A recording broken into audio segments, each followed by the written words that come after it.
some warriors. At the mere mention of their names, gates close and hearts race. This list tells of communities famed more for battlefield reality than legend. Who were they? How did they fight? Why were they feared? If you love history stripped of myth, subscribe. Let's open those doors together. Aztec Jaguar warriors.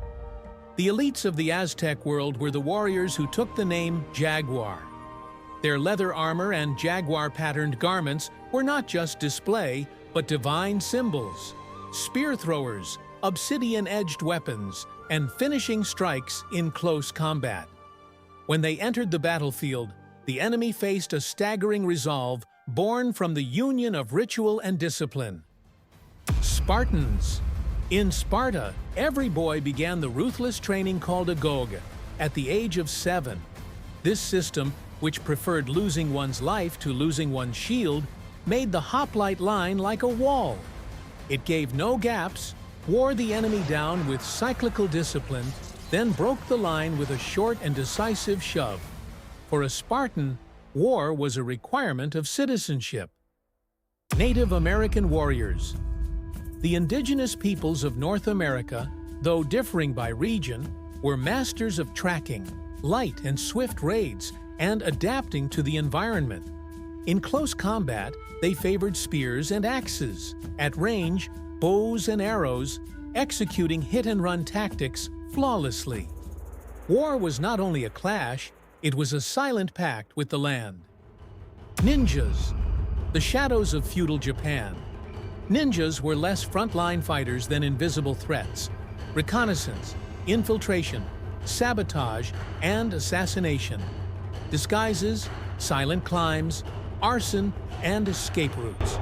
They were the masters who left the enemy unprepared by night so that an army could win by day.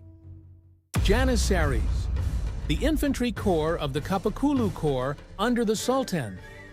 In the early modern era, Janissaries were a permanent force that used firearms with discipline.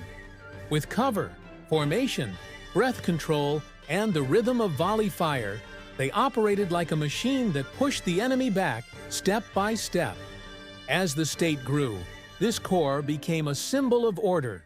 Akinjis, the name of light cavalry raids along the Ottoman frontiers.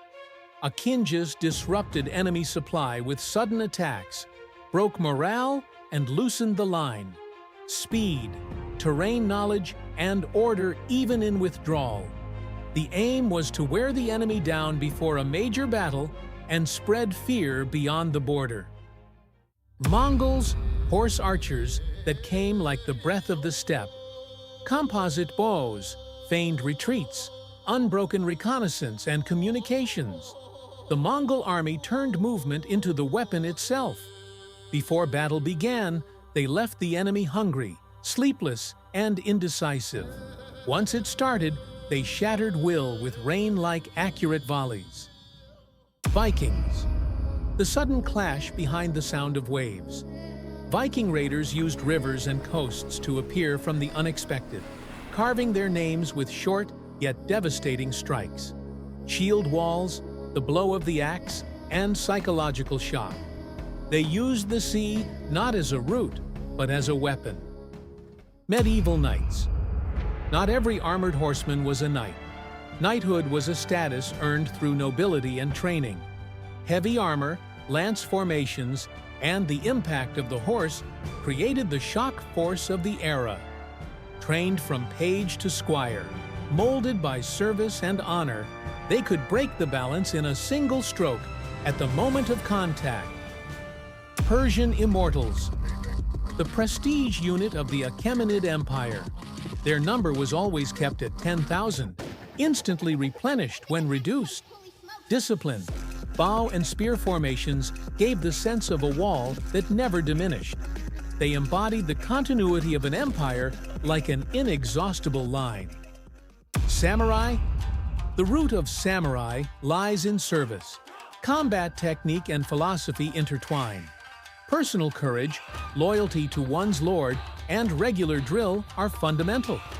Over time adapting to firearms as well, The samurai represented the aesthetics of discipline, along a path from duel to regular line. Maoris. The indigenous people of New Zealand broke enemy morale with the haka before battle, drawing open the psychological curtain of war. Environmental adaptation, endurance, and finishing strikes at close range. The Maoris fought on their islands not only with strength, but with spirit and ritual. These warriors are children of different eras and different lands.